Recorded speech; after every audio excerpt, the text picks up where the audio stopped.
Sean bienvenidas y bienvenidos, alumnas y alumnos de lengua materna de primer grado de secundaria, a una sesión más de la estrategia Aprende en Casa. Mi nombre es Enrique Rodal y aprovecho estos momentos antes de comenzar nuestra sesión para recomendarles que a sus hábitos de estudio sumen buenos hábitos de higiene y alimentación y que en la medida de lo posible realicen actividad física diariamente. Recuerden que la salud, como el conocimiento, es una tarea en la que colaboramos todos. Tengo el gusto de presentarles a la profesora Iraíz. Bienvenida, maestra. Muchas gracias. Soy la profesora Iraíz Janet Gómez Castillo y me siento muy contenta de compartir con ustedes esta sesión de lengua materna de primer grado. En esta sesión hablaremos sobre cómo organizar información. Con esto nos referimos a evaluar maneras de organizar información para una exposición sobre diversidad lingüística. Eso está muy bien, profesora, pues con frecuencia requerimos mucha información para nuestra exposición y no sabemos cómo utilizarla. ¿Listas y listos? Uy, muy bien, iniciemos. Antes de iniciar, les recuerdo que el propósito de nuestra sesión es evaluar maneras de organizar información para una exposición sobre diversidad lingüística.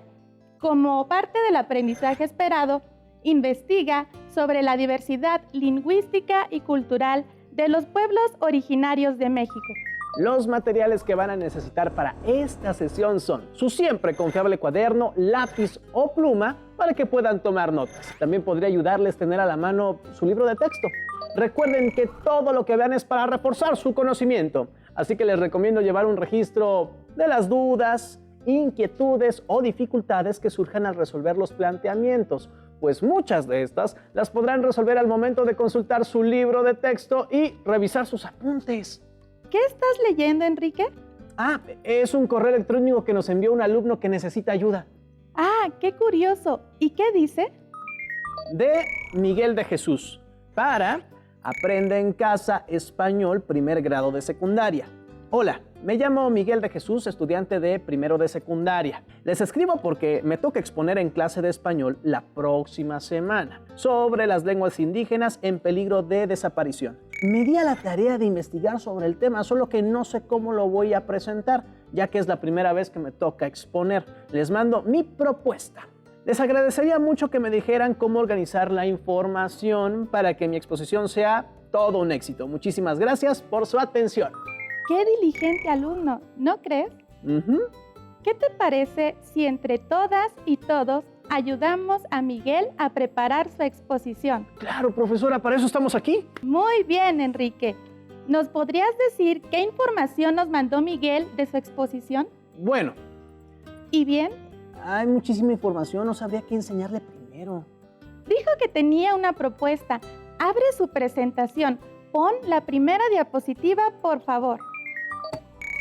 Esto es muchísima información. Al parecer, por lo que se puede leer, son algunos artículos de la Ley General de los Derechos Lingüísticos de los Pueblos Indígenas. Con que así es como quiere comenzar su exposición. ¿Está mal, maestra? En primer lugar, esta diapositiva está saturada de información. Y en segundo lugar, estos artículos quizá no sean los más idóneos para comenzar su exposición. ¿No son importantes? Nunca dije eso. Todo depende de la situación. Verás, la información desordenada y descontextualizada puede confundir y malinterpretar el tema principal. Ahora entiendo. Si comienzo con esto, podría no tener sentido o muchos sentidos. Y creo que la información final de su exposición no es la más adecuada. No puedes decir que la última información no es adecuada si no revisas todo su desarrollo. Estás cometiendo el mismo error, descontextualizando la información. Hay que evaluarla para darle sentido. Tiene razón, profesora. Pero me llamó la atención el último dato y creo que esto vendría mejor al principio. ¿Cuál es? Creó un tipo de cápsula llamada ¿Sabías qué?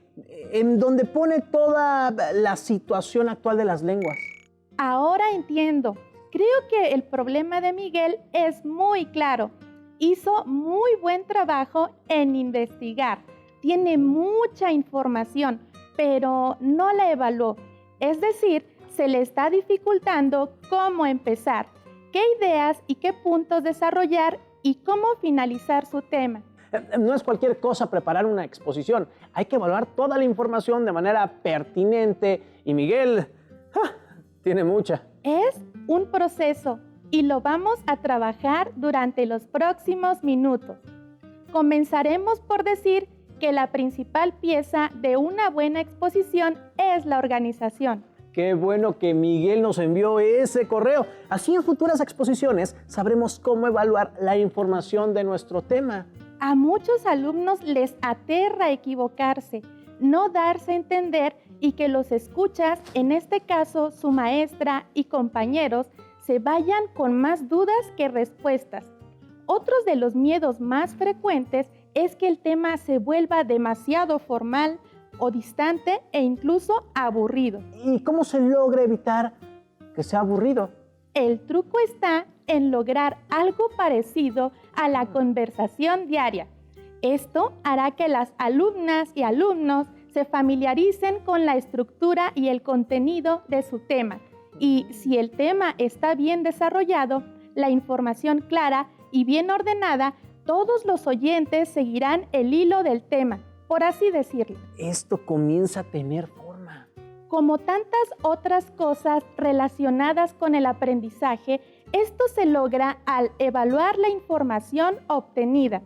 Como cuando un maestro prepara su clase, el maestro sabe qué temas abordar primero y de qué manera. ¿A qué se refiere con evaluar la información? Eso es lo que trabajaremos en esta sesión, pues tiene que ver con la elección y la organización de la información para realizar una exposición, en este caso sobre las lenguas indígenas en peligro de desaparición.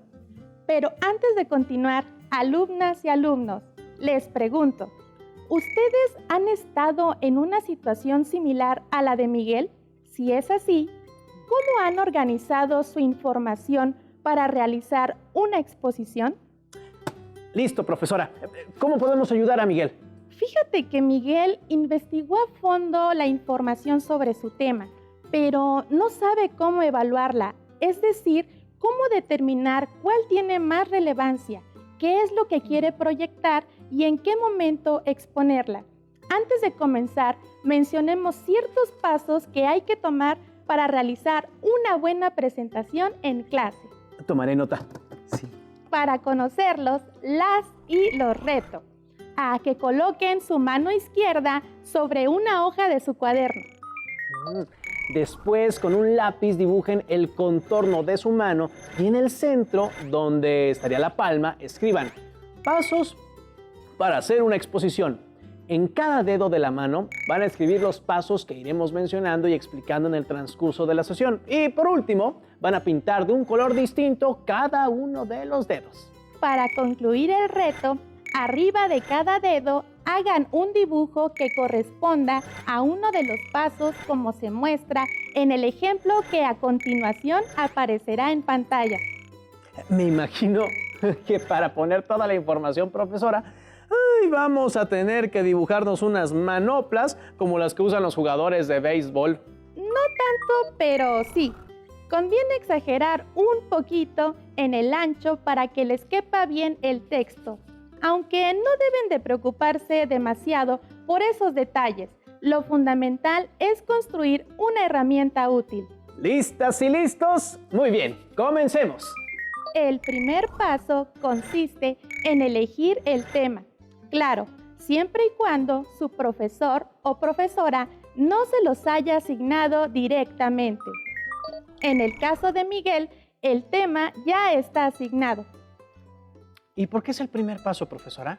Para tener claro lo que queremos saber y la información que vamos a buscar, en este caso, la profesora de Miguel le asignó el tema Las lenguas indígenas en peligro de desaparición. Como ya le dije, me parece un tema muy interesante, pero díganos, ¿cuál es el segundo paso? El segundo paso es buscar información en las diversas fuentes de consulta. Entre las fuentes impresas que podemos consultar en una investigación se encuentran los libros, enciclopedias, revistas, periódicos y páginas de internet. Miguel hizo un gran trabajo y esto lo podemos corroborar porque investigó sobre la Ley General de Derechos Lingüísticos de los Pueblos Indígenas. Se me ocurren muchas revistas y sitios de internet de universidades y centros de investigación donde se puede encontrar información interesante, profesora. Y después, ¿qué pasos siguen? El tercer paso es lo que nos concierne en este contenido, el cual es evaluar la información recabada. Lean con calma un párrafo a la vez para que comprendan perfectamente el significado del texto. Tomen nota de las ideas principales y conozcan en qué parte exponerlas. El cuarto paso es elaborar un guión. Este lo harán una vez que evaluemos la información de Miguel. Y el quinto paso es ensayar. Y según este tercer paso, ¿qué es lo que le corresponde hacer a Miguel? Lo primero que tiene que hacer Miguel, después de delimitar el tema e identificar las ideas principales, es anotar lo más importante y dividirlo en subtemas. ¿Podría compartirnos un ejemplo de cómo se tiene que hacer esto? Claro, su profesora le asignó el tema Las lenguas indígenas en peligro de desaparición, por lo que partimos de este como la idea principal. Miguel nos mandó sus subtemas. Muy bien. ¿Cuáles son? Propuesta del INALI para la clasificación de las variantes lingüísticas por su grado de riesgo de desaparición. Fundamentos legales para la atención a las lenguas indígenas en riesgo de desaparición. ¿Por qué las lenguas indígenas se encuentran en riesgo de desaparición? Esta es su propuesta, maestra. Muy bien. Esto nos demuestra una vez más que Miguel tiene toda la información para su tema, pero su distribución no es la adecuada. ¿Cómo puede saber esto? Por ejemplo, Miguel puso como primera diapositiva algunos artículos de la Ley General de Derechos Lingüísticos. Sin embargo, si un expositor comienza con esta parte, ¿qué idea te daría sobre el tema que se va a exponer? Quizás sobre Ley General de Derechos Lingüísticos, o quizá cómo se redacta una ley. Ya, tal vez que existe esta ley para salvaguardar lenguas en peligro de desaparición. ¿Lo ves? No hay forma de saber de qué tratará su tema. Puedes inferir el contenido, pero no estar seguro. Y esto es porque debe existir una introducción al contenido. Un subtema no puede entenderse si no está bien contextualizado. ¿Quiere decir que falta información para poder entender esta parte? Exacto. Entre su información recabada, Miguel subraya un dato de un artículo del Instituto Nacional de Lenguas Indígenas, INALI. Puede servir para introducirnos al tema. Muy bien. Léenos lo que subrayó. La diversidad lingüística es esencial en el patrimonio de la humanidad. Cada lengua encarna la sabiduría única de un pueblo. Por consiguiente, la extinción de cualquier lengua es una pérdida para toda la humanidad. La desaparición de las lenguas, sin duda, es una realidad aceptada por las instituciones internacionales como la UNESCO, la ONU y por las instituciones mexicanas de educación y responsables de las políticas públicas para la atención de los pueblos indígenas. Esta es una información muy valiosa como introducción, pero no toma en cuenta algo importante. ¿Qué crees que sea? Creo que el primer párrafo también es importante, ya que menciona cuántos habitantes hablan otras lenguas y qué porcentaje pueden ser sustituidas. Si abarca esta información, nos daría una idea de por qué se considera que muchas lenguas están en peligro de desaparecer. Exacto. Aquí Miguel dejó pasar datos importantes y no sintetizó la información. Cuando localizamos datos que creemos relevantes, hay que evaluar su funcionalidad. ¿Cómo? Leer detenidamente y rescatar las ideas que clarifiquen lo que se quiere decir. Tiene razón. Yo tengo una propuesta para Miguel. A ver. Cerca del 97% de los habitantes del mundo habla aproximadamente 250 lenguas que se consideran dominantes. Eso quiere decir que solo el 3% habla alrededor de 5.700 lenguas. Así pues, casi toda la diversidad lingüística del mundo es custodiada por un número muy pequeño de personas. La desaparición de una lengua es una pérdida irreparable para la humanidad, pues se pierden diferentes maneras de pensar. La cultura que expresa una lengua, la identidad y también la diversidad del planeta. Muy buena introducción. Evaluaste la información del artículo del INALI y rescataste ideas claves. Creo que es una buena forma de comenzar el tema, las lenguas indígenas en peligro de desaparición. Una buena introducción es muy importante. Es la primera impresión que se le dará al público. Por eso les recomiendo leer detenidamente la información recabada. ¿Cuántas veces nos recomienda leerla? Es fundamental dar como mínimo 2 o 3 leídas a cada fuente.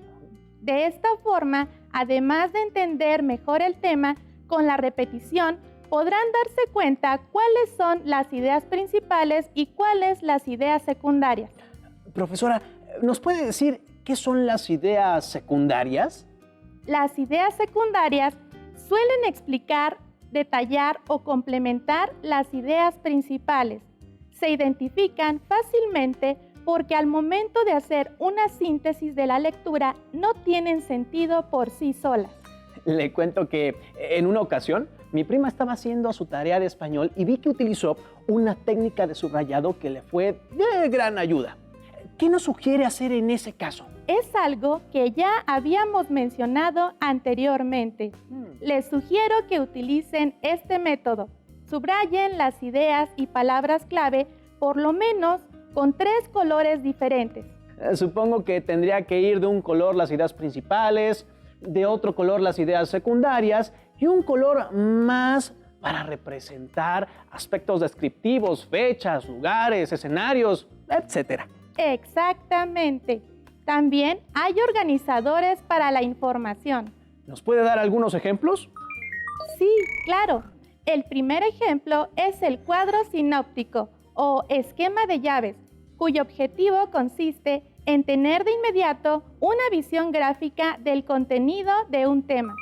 Yo recuerdo que se emplean las llaves para identificar las jerarquías de ideas y se desarrollan siempre de izquierda a derecha. Es correcto. Suelen contar con 2 o 3 ideas principales, de las cuales se desprenden las ideas secundarias. ¿Qué otro organizador de información nos puede servir? El mapa conceptual. En este se eligen conceptos clave que estarán relacionados a través de flechas. Yo he visto que hay más esquemas para organizar la información. Supongo que es cuestión de investigar. Muy cierto. Yo solo les mostré algunos ejemplos de todos los organizadores de información que existen. De haber sabido que de esta manera podía organizar mejor la información, me hubiera ahorrado muchos dolores de cabeza, ya que al preparar mi exposición incluí información que no tenía nada que ver con mi tema. Incluso en varias ocasiones la información parecía dispersa. Era contradictoria o no me convencía. La exposición también tiene una estructura que consta de 3 partes. La primera es la introducción. Es la primera impresión con la que se cuenta. Se saluda al público, se menciona algún elemento que sirva para llamar la atención y se presenta el tema. A este punto, asígnenle 10% del tiempo. Gracias a tu audacia, Enrique, le diste a Miguel una buena propuesta para comenzar su tema.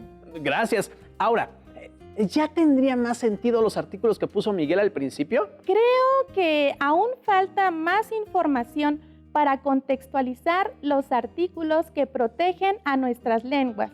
Es hora de trabajar la segunda parte de la exposición, el desarrollo.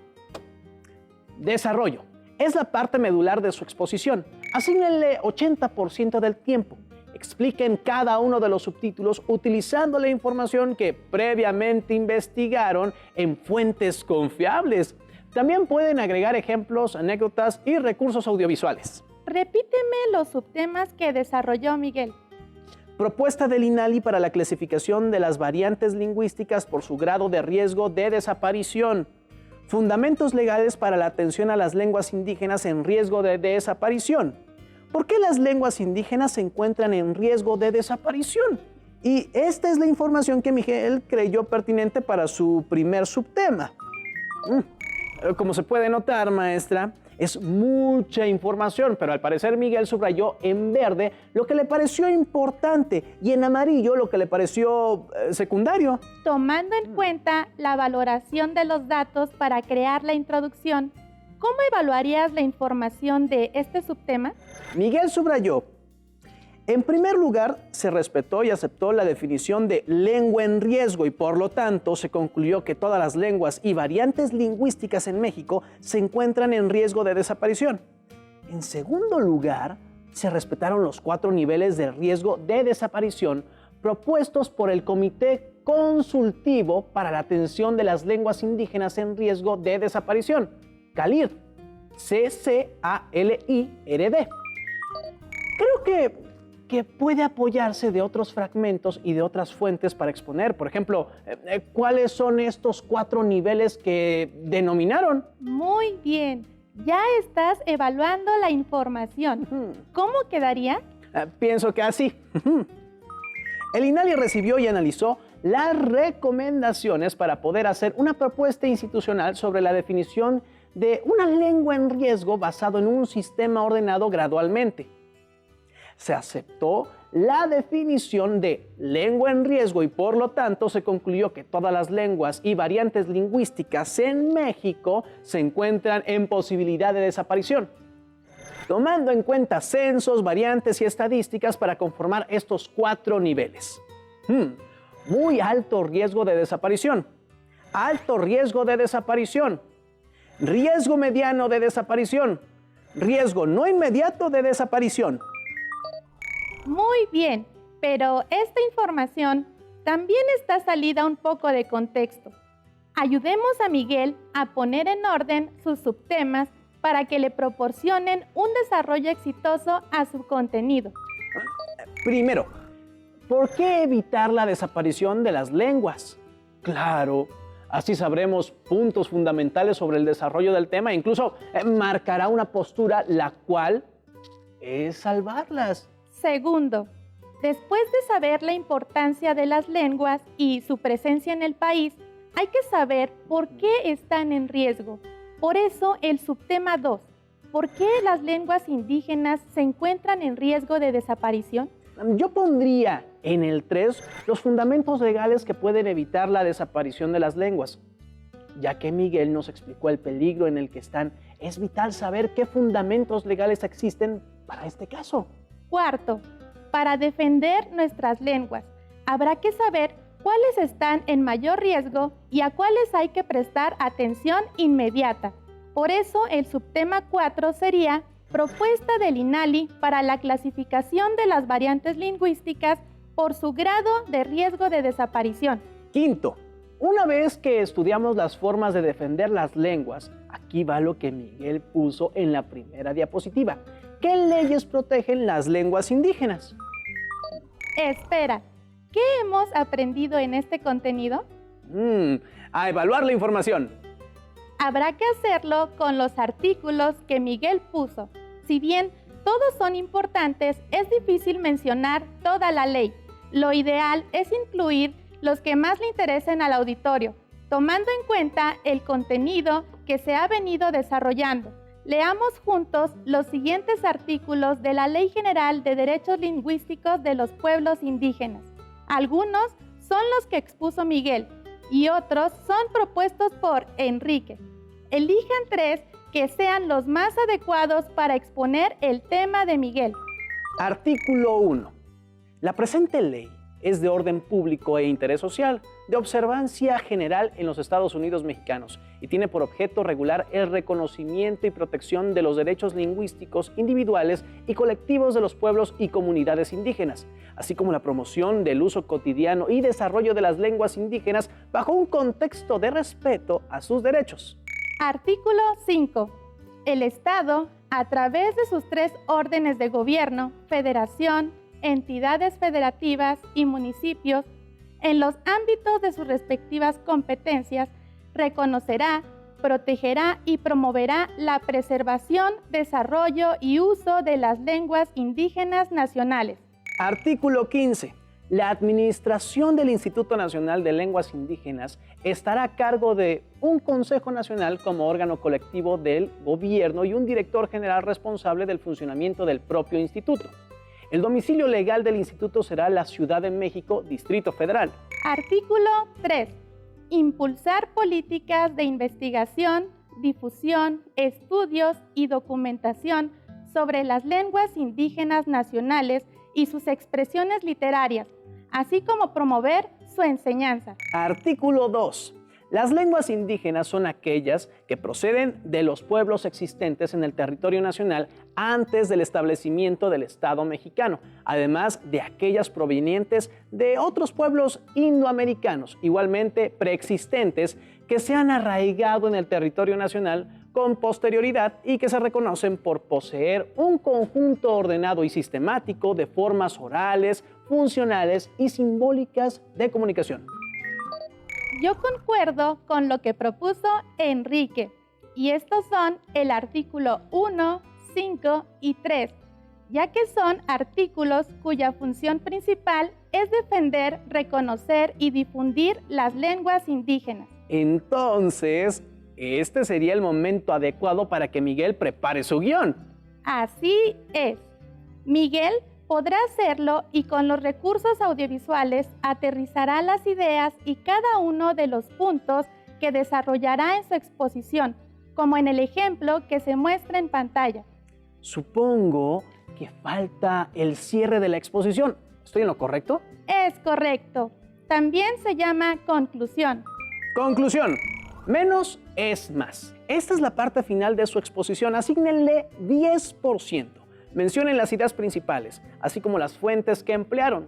Den su opinión e incluyan una sección de preguntas y respuestas. En este apartado, Miguel mencionará brevemente las ideas que se trataron en la exposición y dará su reflexión. Como se dieron cuenta, evaluar la información de una exposición es algo muy importante. Si está bien, presentarán ideas, datos y reflexiones de manera asertiva para que el tema quede claro. Antes de despedirnos, es importante que recuerden el aprendizaje esperado. Investiga sobre la diversidad lingüística y cultural de los pueblos originarios de México. Así como el propósito, que es evaluar maneras de organizar información para una exposición sobre diversidad lingüística. Recuerden que, si les surge alguna duda al momento de consultar sus apuntes, tienen la opción de consultar en su libro de texto la sección dedicada a este aprendizaje esperado, además de poder resolver los ejercicios que ahí les propongan. Les recomendamos también que acudan a fuentes de consulta confiables y, por supuesto, a sus maestras y maestros. Hemos concluido, pero aún nos queda mucho por conocer y aprender, así que nos vemos pronto. Gracias por compartir con nosotros esta sesión de Lengua Materna 1, en la que hemos compartido sobre cómo organizar información. ¡Hasta la próxima!